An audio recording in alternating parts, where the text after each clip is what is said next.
Berlin Congo Conference of 1884-85. Nous avions décidé de réitérer la conférence de Berlin de 1884-85.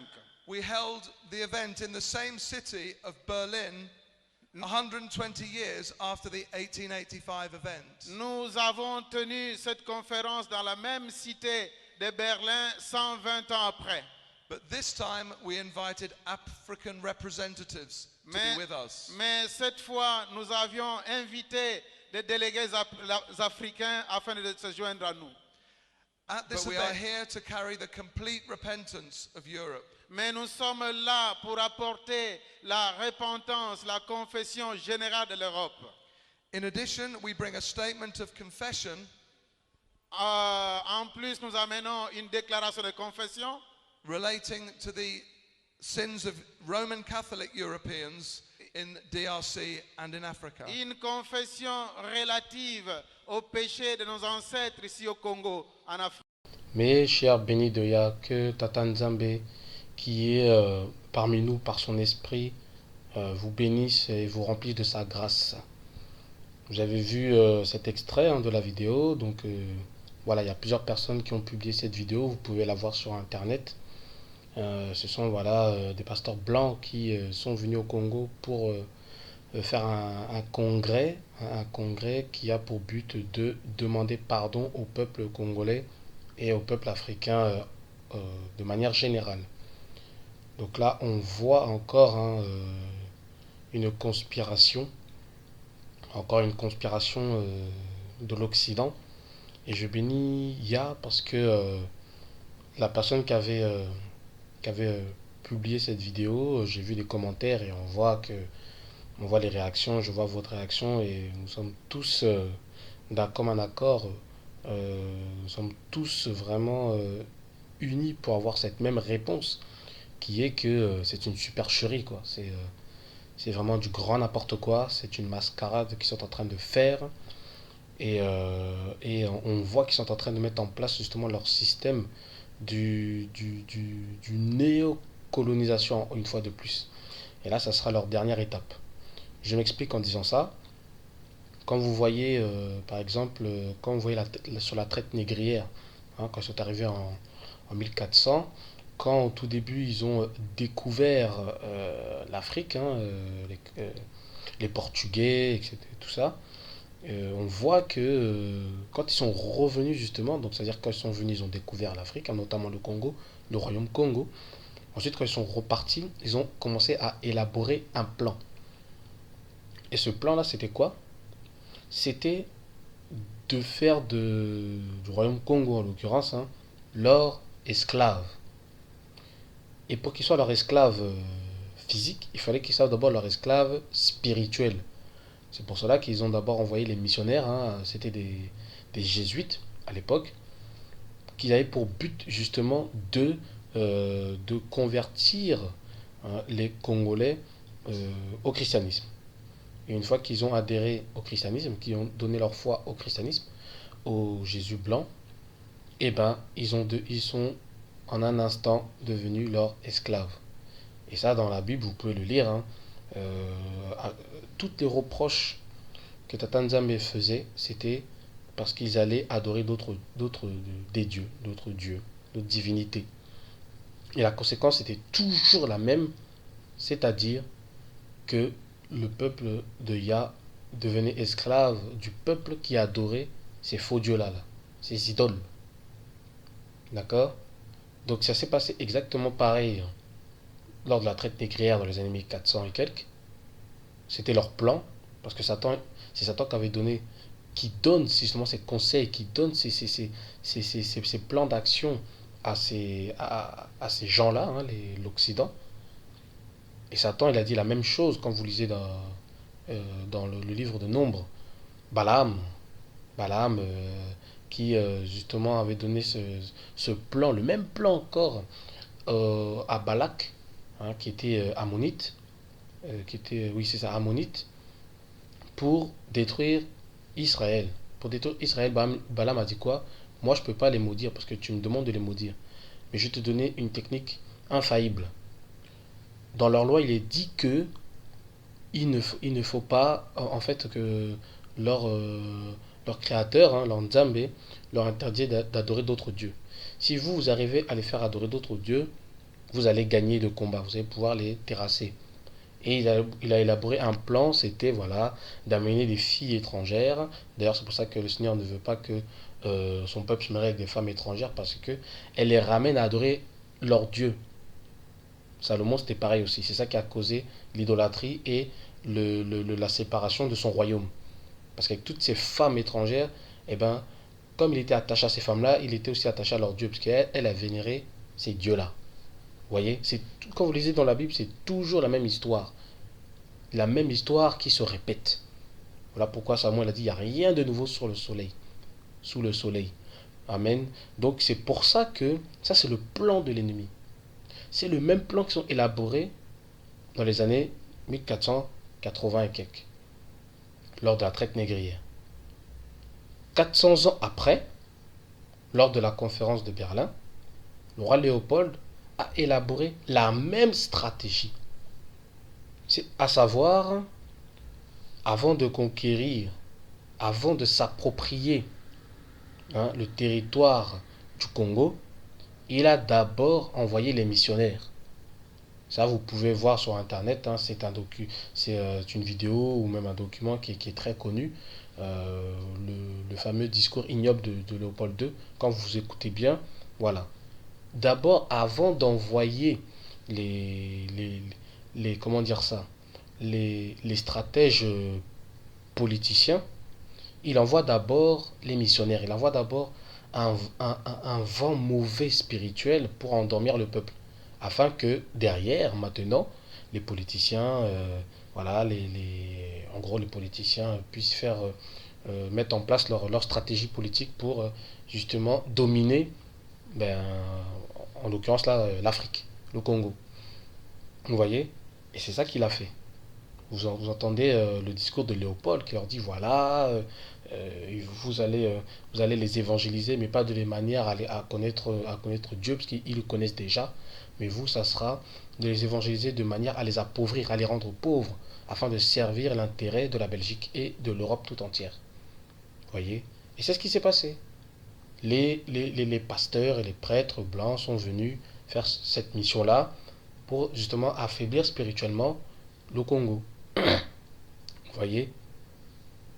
Deuxième fois qu'ils ont élaboré cette stratégie, et comme dit le proverbe jamais 203, et bien là pour une troisième fois, ils reviennent avec cette même stratégie, à savoir d'amener d'abord les pasteurs, d'abord spirituellement affaiblir spirituellement le peuple. La question qu'il faut se poser, c'est pourquoi reviennent-ils, pourquoi refont-ils surface en Afrique, hein, notamment au Congo, en l'occurrence au Congo, pourquoi refont-ils surface? C'est intéressant. La question se pose, mes bien-aimés. Même si on a des réponses, on connaît, mais voilà, c'est intéressant de se la poser cette question-là. Pourquoi? Pour ma part, moi je vais répondre à cette question-là et je vais donner deux réponses. La première réponse, c'est pour ceux qui ont regardé ma vidéo sur l'Afrique, l'Afrique qui est la destination finale de l'Occident, hein, de nos ennemis, qui est l'Occident, où j'avais parlé justement, j'avais fait référence au film 2012, hein, et le film 2012 et renvoyait un message qui disait que justement l'Occident, le reste du monde, commence à être dans le déclin au niveau social, économique et politique, et qu'ils ont besoin de l'Afrique pour se ressourcer, pour s'enrichir à nouveau, pour en gros sortir de leurs problèmes. Vous voyez? C'est ça. Et j'avais fait cette vidéo-là. Ils commencent à élaborer des plans. D'accord? Donc c'est à peu près dans les années 2012 où ils ont commencé, où on va dire la situation commençait à changer. Vous voyez? Où il y a eu, où la situation a basculé maintenant dans le déclin au niveau de l'Occident. Et maintenant ils veulent justement, hein, aller en Afrique pour justement piller à nouveau, voire même s'installer en Afrique de manière définitive, s'emparer de la terre africaine. Et dans cette vidéo que j'ai faite justement, hein, où on parle justement du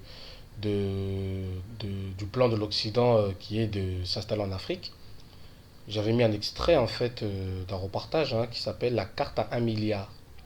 La carte à 1 milliard de dollars en fait. Et cette idée-là, ils l'ont conçue voilà, dans ce moment où ils sentaient qu'ils étaient dans le déclin. Ils ont commencé à élaborer ce plan, d'accord, pour justement avoir un prétexte pour remettre les pieds à nouveau en Afrique. Un peu comme la conférence de Berlin de 1884-85, où ils ont élaboré, où ils étaient en Allemagne, là, à Berlin, où ils ont commencé à élaborer leur plan pour s'emparer de l'Afrique. Ils ont fait la même chose, d'accord. Ils se sont concertés hein, avec la Banque mondiale, donc qui dit Banque mondiale dit les Rothschild derrière, les Rockefeller, tout ça. Donc les sionistes, donc les faux juifs, la SDS, hein, la synagogue de Satan, d'accord, en faisant justement alliance avec voilà, la Babylone la Grande, tout ça, l'Europe, les États-Unis et tout ça. Et ils se sont concertés comme dans la conférence de Berlin pour dire que bon, maintenant bon, ils ont évolué, hein, ils ont changé de stratégie, ils ont vu que bon, ils en ont bien profité pendant des années et bon, je dirais même pendant des décennies, on peut même parler de siècles. Et ils en ont bien profité. Maintenant, ben, revenir comme ça, ils savent que bon, ça va pas marcher. Donc ils ont cherché et ils ont trouvé cette idée de bon ben ce qu'on va faire c'est qu'on va maintenant venir en tant que aide, en tant que soutien à l'Afrique pour les aider à se développer. Et pour cela, bon, on va venir pour mesurer, on va dire, les richesses de la terre d'Afrique. Voilà. Voilà un nouveau plan qu'ils ont mis en place pour justement pouvoir mettre les pieds tranquillement, poser les pieds tranquillement hein, sur la terre africaine. Et pour cela, ils refont la même stratégie, c'est-à-dire que on met d'abord hein, au devant de la scène les pasteurs, parce qu'il faut d'abord affaiblir spirituellement l'Afrique, et notamment le Congo. Voilà pourquoi on a vu aujourd'hui les pasteurs venir pour justement préparer le terrain. Voilà, c'était ma première, on va dire, raison. La première raison pourquoi ils sont venus, c'est parce ils ont déjà élaboré leur plan déjà. Et ce plan est connu, hein, est connu. Ce plan a un nom qui s'appelle hein, le projet hein, de la carte à 1 milliard. Voilà, vous pouvez regarder sur Internet pour ceux qui ne connaissent pas.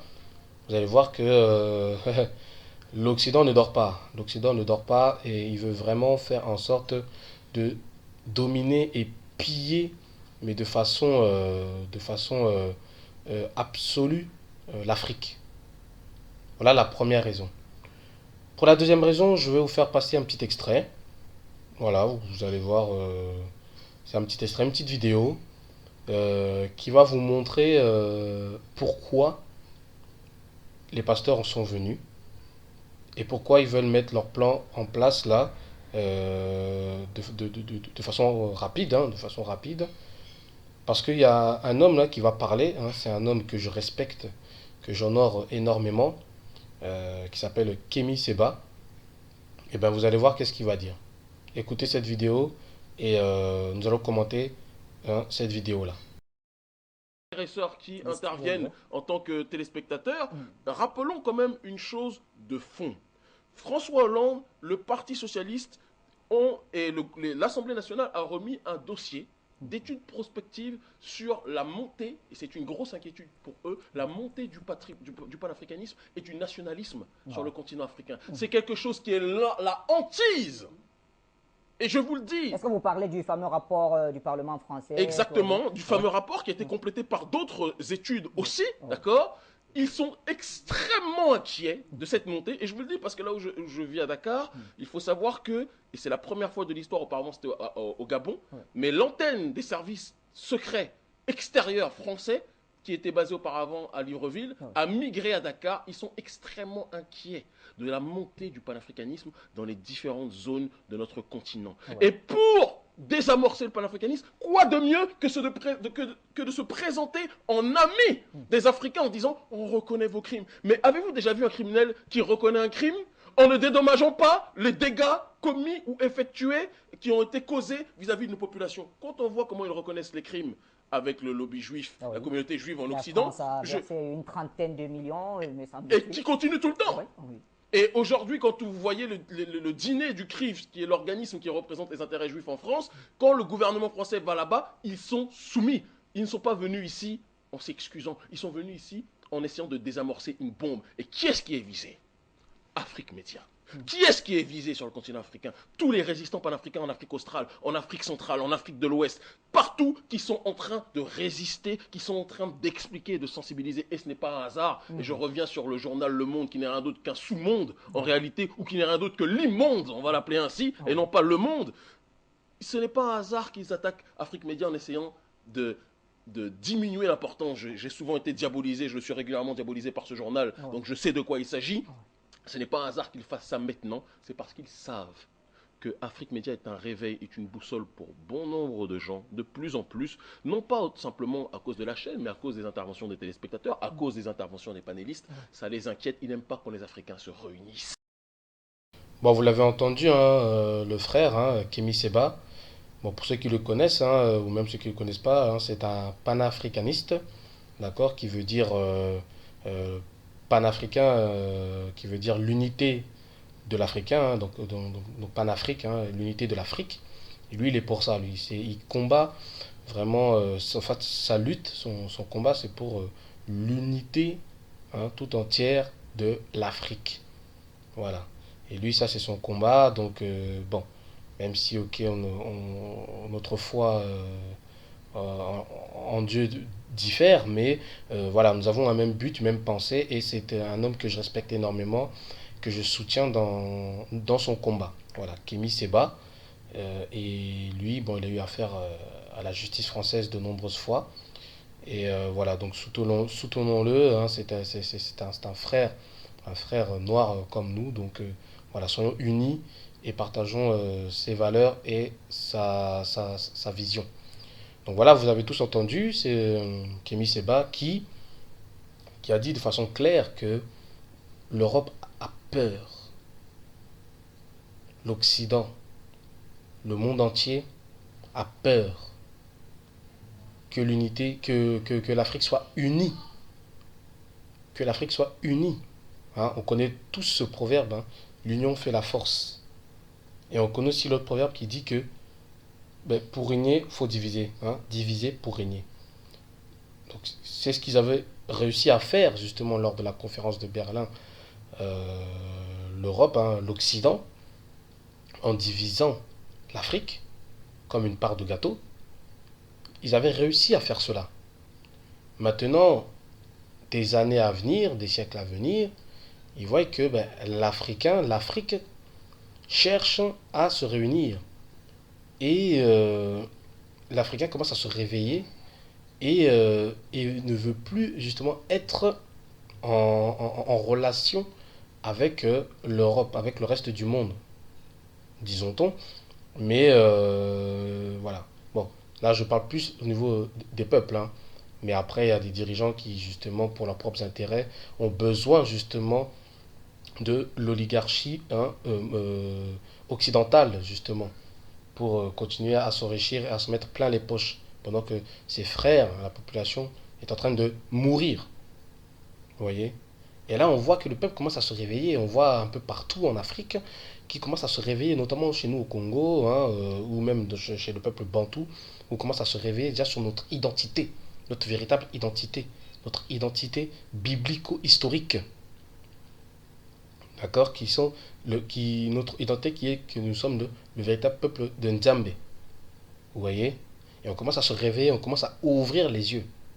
Petit à petit, c'est pas tout le peuple bantou, mais une bonne partie commence à ouvrir les yeux, à croire et à l'accepter. Non seulement ceux qui sont en Afrique, mais aussi ceux qui sont aux Antilles, en Amérique, en Europe, partout dans le monde. Et ça, gloire à notre Seigneur Tata Nzambe. Et dans le monde spirituel, ils voient le réveil. Ils voient le réveil. Ça, c'était ma deuxième raison sur le plan spirituel. Ils voient le réveil de l'Afrique. Que l'Afrique n'est plus endormie et l'Afrique commence à se réveiller. Et maintenant, il faut absolument chercher à les rendormir à nouveau, spirituellement. C'est pour cela que, voilà. Voilà le rôle maintenant, justement, de ces démons spirituels. Hein, je vais les appeler comme ça, ces démons spirituels, ces pasteurs blancs qui viennent justement pour vouloir endormir le peuple congolais. Soi-disant, on demande pardon, tout ça, pour que justement, on puisse leur tendre les mains à nouveau. Et une fois qu'on aura fait cette erreur de tendre les mains à nouveau à l'Occident, ils vont prendre nos mains, ils vont la saisir et ils vont vouloir nous arracher le bras définitivement. Et c'est ça qu'il ne faut pas que nous fassions. C'est leur tendre les mains. C'est leur tendre les mains. Ils viennent pour s'excuser, ils ont dit pardon, d'accord, mais où sont les dédommagements? Où sont les réparations? Hein? Comme il a dit, comme il dit Kémy Séba, quand ce sont la SDS qui ont demandé réparation, ils ont couru pour faire réparation. Quand ils vont chez eux, ils se prosternent. Chez nous, ils ne font pas ça. Ils ont juste dit oui, pardon, mais c'est tout. Même François Hollande, c'est ce qu'il a dit. Mais où sont les réparations? Où sont les dédommagements? Il n'y a rien eu de tout ça. Et on sait très bien qu'il n'y aura rien de tout ça. Ce qui veut dire que leur démarche n'était pas dans le but de réellement se repentir, mais c'était dans le but d'endormir à nouveau l'Africain, d'endormir à nouveau l'homme noir, pour continuer, d'accord, à faire leur plan diabolique, c'est-à-dire piller, dérober, égorger et détruire l'Afrique. Comme dit dans la Bible Jean 10, que le voleur ne vient que pour dérober, égorger et détruire. C'est ça leur plan. Voilà pourquoi ils sont venus, hein, ces faux pasteurs au Congo, soi-disant faire une repentance, alors que ce n'est pas vrai. Voilà, je voulais vraiment répondre à ces questions du pourquoi et mettre en lumière, en surface ces deux raisons-là. Même si je pense, même si je le sais, que la plupart d'entre vous le savaient déjà, mais j'avais envie de m'exprimer et de dire ma pensée. Et de dire ma pensée. Pour vous lancer un message, d'accord, mes bien-aimés, mes frères noirs tout entiers, et mes frères bantous, mes frères congolais, faisons attention. Faisons attention car l'Occident prépare leur assaut final envers nous. Bientôt la guerre d'Armageddon va venir, comme j'ai fait ma vidéo aussi. Bientôt la guerre d'Armageddon va venir. Ça sera leur troisième et dernier approchement, hein, envers l'Afrique. Mais cet approchement-là, d'accord, quand ils vont venir, ils vont plus trouver l'homme noir comme ils les ont trouvé dans les années 1400. Ils ne vont plus trouver l'homme noir comme ils les avaient trouvés dans les années 1800 et quelques. 1885. Là, en 2016, ils vont trouver l'homme noir avec les yeux rouges. Ils vont trouver l'homme noir déterminé, avec le front dur, avec les reins solides, déterminé maintenant à repousser l'Occident, à repousser nos ennemis, à repousser nos oppresseurs, à repousser l'esclavage, les esclavagistes, à repousser les colonisateurs, à repousser ces escrocs, menteurs et manipulateurs. Voilà ce qu'ils vont trouver là-bas. Ils commencent à avoir peur, comme a dit Kémy Séba. Ils ont peur. C'est pour ça qu'ils viennent en toute humilité. Ils viennent en toute humilité, soi-disant, avec une fausse humilité, une fausse modestie, pour soi-disant demander pardon. Pour justement apaiser notre cœur et après On va dire oui, vous avez pardon, on accepte votre pardon, maintenant, ok, il n'y a pas de problème, la paix revient entre vous et nous. Mais bien aimé, il faut refuser cela. Non, il faut refuser. Il faut refuser de, de faire encore des accords avec eux. Il faut refuser et cesser les traités avec eux.